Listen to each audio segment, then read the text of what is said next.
जब ये बस यहाँ पर बस स्टॉप था, ये बस स्टॉप नहीं था, सबसे बड़ी बात है कि हमारा ये जो चौक बना हुआ है जहाँ जिसका इशू उठा रहे हैं, ये पहले मैं पूछना चाहता हूँ किसने बनाया। हमारी चाहे HRTC की हो चाहे प्राइवेट बसें हों, मर्ज़ी से खड़ी रहती थी, मर्ज़ी से सवारियाँ उतारती थी, कोई रोक टोकने को नहीं था। जहाँ मर्ज़ी बसें बीच में लगा देते थे।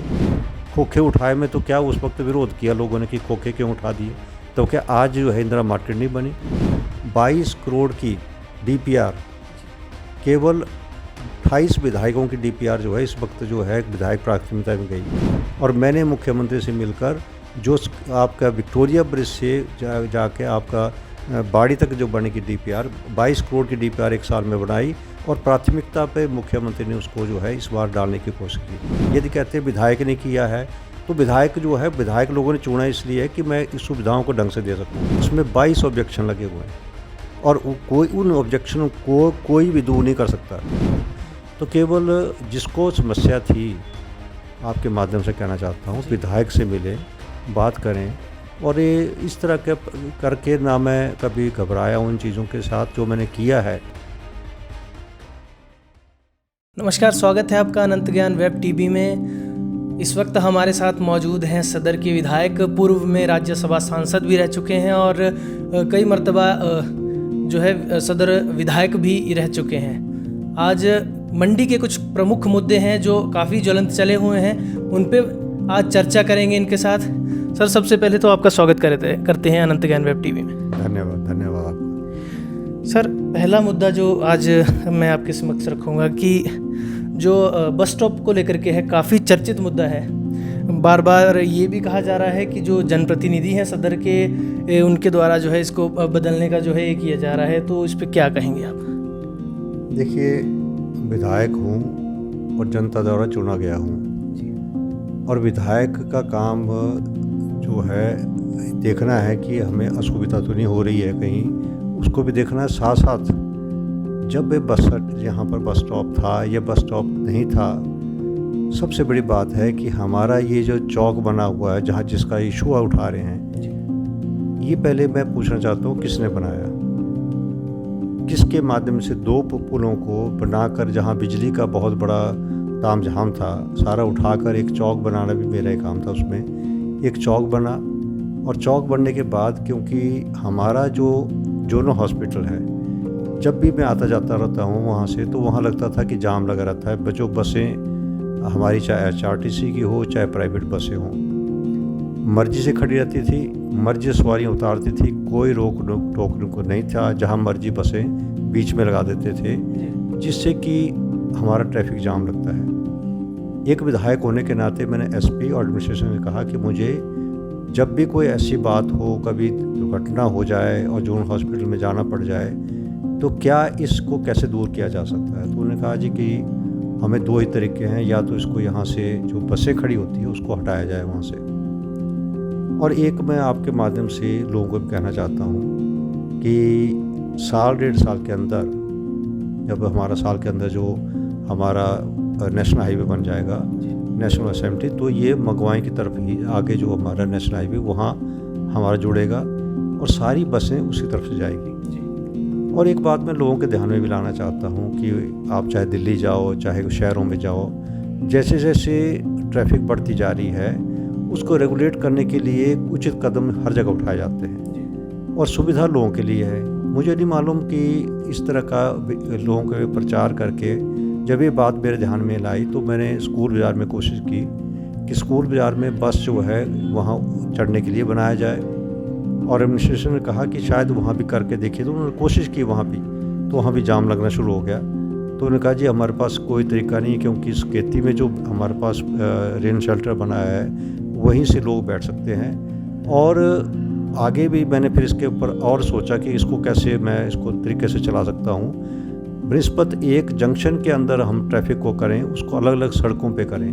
तो उसके लिए मैंने फिर ध्यान देखा कि हमारा जो थिएटर है, कुसुम थिएटर के बाहर जो है, वहाँ हम यदि कोटली से गाड़ियाँ आती है, कहीं से आती है ऊपर से, वहाँ ड्रॉप कर सकते हैं। वहाँ ड्रॉपिंग पॉइंट के लिए PWD को मैंने कहा कि वहाँ मार्किंग कर दी जाए, कम से कम 2 बसें वहाँ पर, क्योंकि ट्रैफिक रुकेगी तो उस तरफ रुकेगी, वैसे ही यदि हमारा हॉस्पिटल के ऊपर हमने जो है, जहाँ हॉस्पिटल के ऊपर उतरने के लिए भी और चढ़ने के पास पीछे 2 सड़कें हैं, डिवाइडर है, हार्डली मतलब 20 कदम के ऊपर जो है दोनों तरफ आपको ड्रॉपिंग पॉइंट और ये मिल जाएंगे।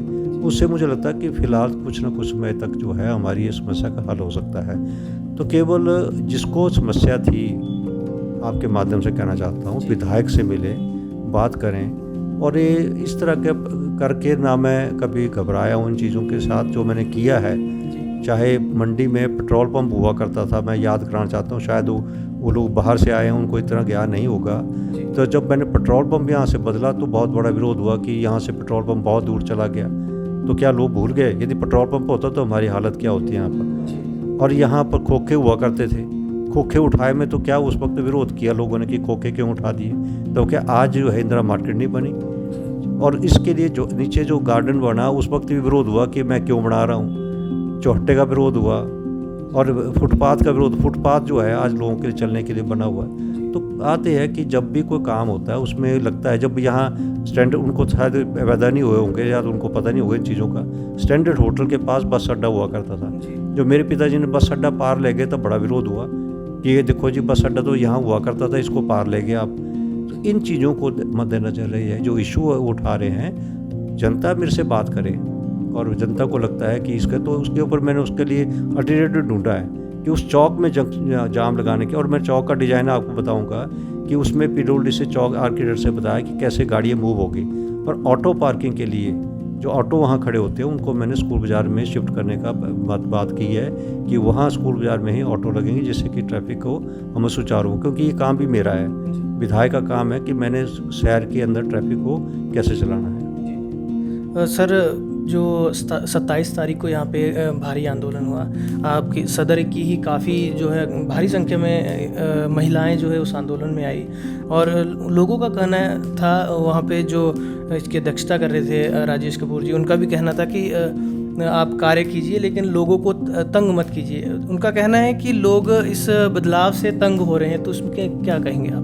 मैंने पहले कहा, हर चीज़ से परेशानी आती जरूर है, परंतु परेशानी कई बार जो है बेहतरी के लिए भी की जाती है। परेशानी ये नहीं, मैं उसके लिए मैंने बताया कि मैं 2 अल्टरनेटिव बताया आपको कि स्कूल उसमें जो है हम जो थिएटर के पास उतरने के लिए करें 10 कदम है पीछे वो। तो उसके लिए यदि हम कोई अल्टरनेटिव साइड दे रहे हैं, उसमें क्या परेशानी हो रही है। और मैंने कहा कि 1 साल के अंदर तो सारी ट्रैफिक बाहर से चली जाएगी। मैं आपके ध्यान में लाना चाहता हूँ कि 22 करोड़ की DPR, केवल 28 विधायकों की DPR जो है इस वक्त जो है विधायक प्राथमिकता में गई। और मैंने मुख्यमंत्री से मिलकर जो आपका विक्टोरिया ब्रिज से जाके आपका बाड़ी तक जो बनेगी DPR, 22 करोड़ की DPR 1 साल में बनाई। और प्राथमिकता पे मुख्यमंत्री ने उसको जो है इस बार डालने की कोशिश की। तो हमारी जितनी बीर की तरफ से आएगी सड़कें, आएगी बाड़ी से आएगी बसें, वो सीधे विक्टोरिया में निकलेगी। तब वो शहर में कहाँ एंटर करेगी। शहर के अंदर बसों को किस तरीके से रोका जा सके, मेरा ये है कि अब वो शहर नहीं रहा जो पहले था। पहले तो इतनी गाड़ियाँ कहाँ हुआ करती थी। आजकल तो 2 मिनट के लिए गाड़ी जब बस खड़ी हो जाती है तो पीछे जाम लग जाता है। और यही कारण है कि कभी दुर्घटना ना हो, ऐसी दुर्घटना हो जाए तो क्या हॉस्पिटल में कैसे जा पाएंगे। मैं जब देखता हूँ जाम लगा हॉस्पिटल की तरफ को, तो मेरा कोई ये नहीं है। मैं चाहता हूँ एक विधायक होके हर सुविधा को मैं कैसे दूँ, वो मेरा प्रचार है। यदि कहते हैं विधायक ने किया है, तो विधायक जो है, विधायक लोगों ने चुना इसलिए है कि मैं इस सुविधाओं को ढंग से दे सकूँ। और इसलिए मुझे किसी का डर नहीं है, कोई इससे मैं किसी इन बातों से मैं कोई डरने वाला नहीं हूँ। मैं अपना काम कर रहा हूँ। आज आप देखिए ITA के बाहर क्या था पहले, ITA के बाहर जो आज इतना बड़ी चौड़ी सड़क, वहाँ क्या था, पेड़ थे। और उनको पता ही नहीं है कि मैंने कैसे बनाया उस चीज़ को। यदि स्कूल बाज़ार में क्या था, स्कूल बाज़ार में कभी इतनी चौड़ी सड़क हुआ करती थी कभी, वहाँ भी तो मैंने बनाई है। तो शहर के लिए मैं क्या कर सकता हूँ। आपके DC ऑफिस के बाहर क्या था, वहाँ चलने को जगह नहीं थी। आज DC ऑफिस के बाहर देखिए इतनी चौड़ी सड़क बना दी मैंने। तो मैं तो हर जगह जो है, जो मुझे लगता है ठीक, उसमें मैं प्रयास करता हूँ। सर, एक और मुद्दा है कि जो पड्डल में आपने स्टेडियम का कहा है कि स्टेडियम वहाँ पे ना बनाया जाए, जोला में जो स्टेडियम बन रहा है वहाँ पे बनाया जाए। सर, इस पर क्या कहेंगे? देखिए, मैं कुछ को कहना चाहता हूँ। पहले हकीकत को तो देखो आप। जो जोला स्टेडियम की बात कर रहे हैं, मैं क्यों विधायक होने के चाहते, मैं नहीं चाहता कि वहाँ बने। और पूर्व मुख्यमंत्री ठाकुर जयराम जी ने जब मैं भाजपा के साथ मेरे संबंध ठीक नहीं थे, उस वक्त विधायक होने के बावजूद मुझे नहीं मालूम था कि वहाँ जोला में इस तरह का कोई जो है वहाँ पर लैंड ट्रांसफ़र का बात इशू है। हरीश शर्मा जी थे, उन्होंने इसको चलाया होगा, और जब मैं दोबारा से विधायक बना तो मुझे इसकी जानकारी भी मिली। मैं उनसे पूछना चाहता हूँ, इसमें 22 ऑब्जेक्शन लगे हुए हैं और कोई उन ऑब्जेक्शनों को कोई भी दूर नहीं कर सकता। जब मैंने प्रयास किया, उसमें लगा मुझे कि मैं शायद वहाँ बना पाऊँ, तो उसमें 22 ऑब्जेक्शन लगे हैं। फॉरेस्ट वालों ने कहा कि हम इस ऑब्जेक्शन क्योंकि इसमें वायलेशन हुई है, सड़क बनी है, स्कूल बने हैं फॉरेस्ट लैंड पे, और वायलेशन जो है सुप्रीम कोर्ट ने सीधा कह दिया कि वायलेशन के केस के ऊपर यदि DFO हमें अप्रोच करता है उसको हम सस्पेंड कर देंगे, उसकी नौकरी ख़त्म कर देंगे। तो उसके एवज़ में, और मैं उनसे पूछना चाहता हूँ कि यदि उस वक्त ठाकुर जयराम जी मुख्यमंत्री थे तो क्यों नहीं करा लिया आपने? उस वक्त मंडी के मुख्यमंत्री थे, यदि उनके बात संभव होती चीज़ तो ठाकुर जयराम जी करवा सकते थे। जब उनसे नहीं हुआ और मैंने भी देख लिया कि इसमें कुछ नहीं हो सकता है, तो अब उसको मैं बोलना चाहता हूँ जो बड़ी बातें कर रहे हैं कि छोटे छोटे ऑब्जेक्शन लगे, आप ऑब्जेक्शन दूर करवाइए। और विधायक का काम, क्योंकि सुप्रीम कोर्ट ऊपर से विधायक नहीं है, उसके ऊपर सुप्रीम कोर्ट से ऊपर विधायक नहीं हो सकता है। यदि उनकी अप्रोच सुप्रीम कोर्ट तक है तो मैं उनसे अनुरोध करता हूँ, जाइए और इसको ठीक कीजिए। मैं पैसे का प्रावधान जो केंद्र से करता हूँ। परंतु उसके बाद मैं तभी रघुनाथ पद्धर गया। रघुनाथ पद्धर जो है उसमें भी जब मैंने देखा कि वहाँ प्राइवेट लैंड, हेल्थ वालों ने प्राइवेट ज़मीन के ऊपर कब्जा किया हुआ था, कब्जा हेल्थ का था, ज़मीन प्राइवेट थी, तो मैं कैसे उसको करता? मैंने कोशिश की, 60 बीघे ज़मीन है वहाँ हेल्थ की। मैंने पूछा कि 60 बीघे में आज तक 60 सालों में एक ईंट लगी वहाँ पर, वो जगह आइडल पड़ी हुई है। तभी मैंने सोचा कि उसके ऊपर मैं स्पोर्ट्स कॉम्प्लेक्स बनाऊँ, उसके ऊपर कोशिश की मैंने। और ये भी मैं आपके माध्यम से ये कहना चाहता हूँ, यदि पड्डल में मैं बात कर रहा हूँ, क्योंकि हमारा ये खेलो इंडिया प्रोजेक्ट जो है अगले साल ख़त्म हो जाएगा। वो कह रहा है, नीरज शर्मा बोलता है पैसा नहीं आया, पैसा आया हुआ। मैंने ये नहीं कहा कि पैसा आया हुआ, पैसा तब आता है, वो 100 करोड़ की बात करते हैं कि वहाँ पर 100 करोड़, अरे कहाँ से 100 करोड़ आना? जब ज़मीन ही ट्रांसफ़र नहीं हुई है तो उनको थोड़ा सा पता नहीं उनको किस बात का। पैसा तब आता है जब हम प्रपोजल भेजते हैं। जब जोड़ा की प्रपोजल जो है लैंड ट्रांसफ़र नहीं हुई तो 100 करोड़ का आया। उसमें 70-30 की बात हुआ करती, 70% सेंटर देती थी, 30 स्टेट देना पड़ता था। अब जो है, जो नई प्रपोजल जो खेलो इंडिया में आई है, उसमें हर प्रोजेक्ट के अलग अलग उन्होंने लगा रखे। जैसे मैंने 2 हॉल की बात की उसमें एक 16 करोड़ आएगा, इसमें 12 करोड़ आएगा, तो 28 करोड़ पे 2 हॉल के हमें मिल सकता है। तो मैंने इसलिए कहा कि अगले साल तक कहीं ऐसा प्रोजेक्ट ख़त्म हो गया, और उस प्रोजेक्ट को ख़त्म होने के बाद हम पछताएं कि हमारे पास पैसा आ सकता था, हम नहीं ला पाए। उसके नुकसान को मद्देनज़र रखते हुए मैंने सोचा चलो, जब ये स्पोर्ट्स डिपार्टमेंट का हमारा कब्जा है पड्डल के अंदर, तो छोटे ग्राउंड पे हम उसको क्यों ना निर्माण करके देखें। यदि आता है तो स्पोर्ट्स का जो लोग, मैं कहता हूँ कि नौजवान कह दे मेरे को कि हमें नहीं ग्राउंड चाहिए, मैं छोड़ दूँगा। मैंने क्यों इसमें ये करना है? मेरे को कोई बड़ी बात नहीं है कि यदि लोग कहें कि हमें ग्राउंड नहीं चाहिए शहर के अंदर, हमें ये है, तो लोग बोल दें। मैंने विधायक ने कोई ज़बरदस्ती थोड़ी करनी इसमें। और मैं उसके लिए जो है रघुनाथ पद्धर के लिए मेरा सोमवार को प्रश्न लगा हुआ है, उसमें हमने पूरा डीसी से भिजवा दिया कि कितनी प्राइवेट लैंड है, कितनी हेल्थ की लैंड है, और कितनी लैंड हमें एक्वायर कर सकते हैं। पूरी प्रपोजल मैंने डीसी से, सीएम से वहाँ पर डिपार्टमेंट को भेजी हुई है। मेरा वहाँ भी प्रयास है, यदि मैं वहाँ हेल्थ की लैंड को ट्रांसफ़र कर पाऊँ तो मैं वहाँ की तरफ कोशिश करूँगा। पर कहीं ना कहीं मैं सोचता हूँ कि मार्च से पहले यदि मैं कोई लैंड ट्रांसफ़र करके स्पोर्ट्स डिपार्टमेंट को दे देता हूँ तो एक हम उसको पैसा लाने में कामयाब हो सकते हैं। यही मेरा इंटरेस्ट है। बाकी जनता है, चाहिए जनता को नहीं चाहिए स्पोर्ट, नौजवानों को नहीं चाहिए, नशा ही करना है, तो उसमें मैं क्या कर सकता हूँ? सर, आखिरी प्रश्न मेरा रहेगा। आपने विधानसभा में अभी एक प्रश्न उठाया था कि जो ठेकेदार हैं वो किसी के नहीं होते।